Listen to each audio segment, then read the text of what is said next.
এই পৃথিবীতে হাজার হাজার পরিবার টিকে আছে একজন নারীর ধৈর্যশীল হওয়ার উপর। কোটি কোটি পরিবার পৃথিবীতে আছে শুধুমাত্র নারীর ধৈর্যের জন্য, সবরের জন্য।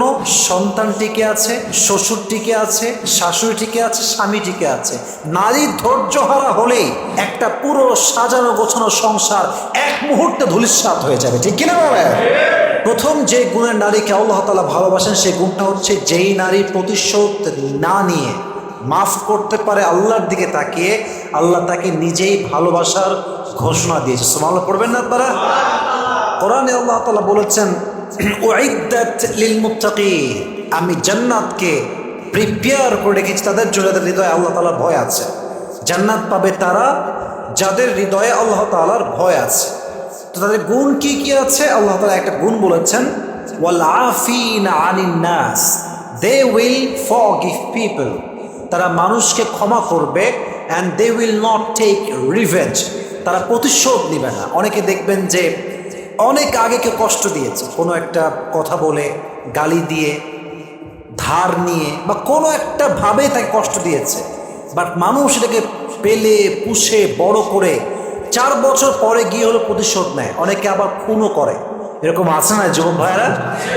প্রতিশোধের জীবনটা কখনো সুন্দর জীবন হতে পারে না। প্রতিশোধের মাঝে কোনো আধ্যাত্মিক কোনো লাভ নেই, আত্মকেন্দ্রিক কোনো লাভ নেই, মনের শান্তিও নেই। মাফ করবেন, আল্লাহ নিজেই আপনার হৃদয়ে একটা আল্লাহ প্রদত্ত শান্তি দান করবে। সুবহানাল্লাহ পড়বেন না আপনারা? So they will forgive people, they will not take any revenge in their lives, তারা মাফ করে দিবে, তারা কখনো প্রতিশোধ নেবে না। আমরাও ট্রাই করবো মাফ করার জন্য। রাজি আছেন তো ইনশাআল্লাহ? একবার ভাবুন যে সেই নারী কতটা উত্তম নারী, যে নারীকে কোনো মানুষ ধোঁকা দিয়েছে, কষ্ট দিয়েছে, তার সতীত্বে আঘাত করেছে, তার চরিত্র নষ্ট করে তার জীবনের সমস্ত সুখকে কেড়ে নিয়েছে। বাট সেই নারী জাস্ট প্রতিশোধ না নিয়ে আল্লাহর দিকে তাকিয়ে মাফ করে দিয়ে নতুন জীবন শুরু করেছে। তার মতো উত্তম নারী, চরিত্রবান নারী আল্লাহর জমিন আর কেউ হতে পারে না, ঠিক কিনা বলেন সবাই? So they will forgive people, তারা মাফ করে দিবে, প্রতিশোধ নেবে না। 1 2 মনোযোগ আছে সবার? আছে আছে। 2 নম্বর গুণ হচ্ছে সেই নারীকে আল্লাহ তাআলা বড্ড ভালোবাসেন যেই নারী ধৈর্যশীল। বলেন সবাই, কি শীল? Success it depends on patience.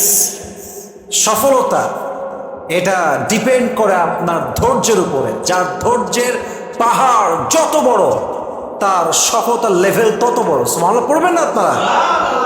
Sabr is about tightening your bond and relationship with Allah subhanahu wa ta'ala when you are doing a lot of hard work, when you are facing so many problems in your life.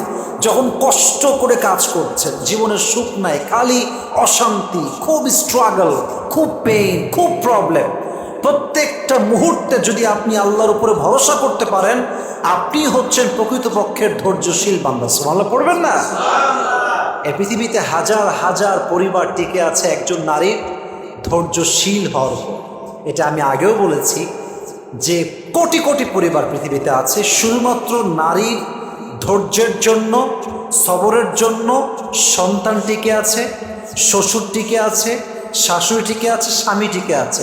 নারীর ধৈর্যহারা হলেই একটা পুরো সাজানো গোছানো সংসার এক মুহূর্তে ধূলিসাৎ হয়ে যাবে, ঠিক কিনা বলে? নারীর ধৈর্যশীল হওয়া অনেক দামি যুবক ভাইরা আমার। আল্লাহ প্রত্যেকটা মেয়েকে প্রত্যেকটা ক্ষেত্রে ধৈর্যশীল হওয়ার তৌফিক দান করুক। সকলেই মন খুলে পড়া আমিন। এজন্য ধৈর্যশীল নারীকে আল্লাহ তাআলা বড্ড ভালোবাসেন। শুধুমাত্র নারীকে নয়, কোরআনে আল্লাহ তাআলা বলেছেন ইন্নাল্লাহা মা'আস সাবিরিন, যে ব্যক্তি ধৈর্যশীল হবে, পেশেন্ট, ধৈর্যশীল হয়ে প্রত্যেকটা অবস্থাকে ফেস করবে, প্রত্যেকটা সিচুয়েশন ফেস করবে, তার সঙ্গী হয়ে যাবে একজন। আওয়াজ দিয়ে বলেন তো তিনি কে?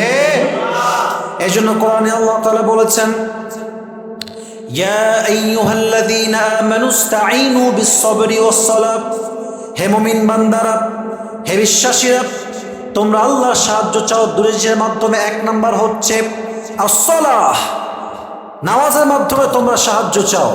ওয়াস-সাবর, ধৈর্যের মাধ্যমে তোমরা সাহায্য চাও। যে বান্দা ধৈর্য এবং নামাজ দুটোকে একসাথে করে আল্লাহ সাহায্য চায়, আল্লাহ তাই গায়েবীভাবে সাহায্য করে। সুবহানাল্লাহ পড়বেন না? Seek the help with patience and salah and definitely Allah will help you very soon. ধৈর্য এবং নামাজ নিয়ে আল্লাহর কাছে দোয়া করলে আল্লাহ বান্দাকে কখনো ফিরায় দেন। সুবহানাল্লাহ পড়ে সবাই আপনারা। অতএব ধৈর্য হচ্ছে আমাদের জীবনের সবচেয়ে দামি একটা জিনিস। তবে আমি জাস্ট ছোট্ট একটা বিষয় বুঝাই, ধৈর্য মানেই যে জাস্ট ধৈর্য ইটস নট লাইক দ্যাট। ধৈর্য মানে হচ্ছে আমার জীবনে আপস আসুক বা ডাউন আসুক, আমি উপরে উঠি কিংবা নিচে নামি, যাই হোক, যত কষ্ট হোক, আমার প্রত্যেকটা প্রবলেমের মুহূর্তে যদি আমি বলতে পারি যে আল্লাহ আমাকে দেখছেন, আল্লাহ সমাধান দিবেন, আল্লাহ আমার সাথে আছেন, এটার নামই হচ্ছে ধৈর্যের সর্বোচ্চ লেভেল। সুবহানাল্লাহ পড়বেন না আপনারা? আধ্যাত্মিকভাবে শক্ত হতে হবে এবং যে কোনো কষ্টে, দুঃখে, বিপদে নিজেকে দৃঢ়তার সাথে শক্ত রেখে, মজবুত রেখে ওইটাকে ফেস করার নামই হচ্ছে ধৈর্য। সুবহানাল্লাহ পড়েন সবাই আপনারা। আমরা ট্রাই করব আমরা প্রত্যেকে ধৈর্যশীল হওয়ার জন্য। আমাদেরকে তৌফিক দান করুক, সকলেই মন খুলে পড়া আমিন।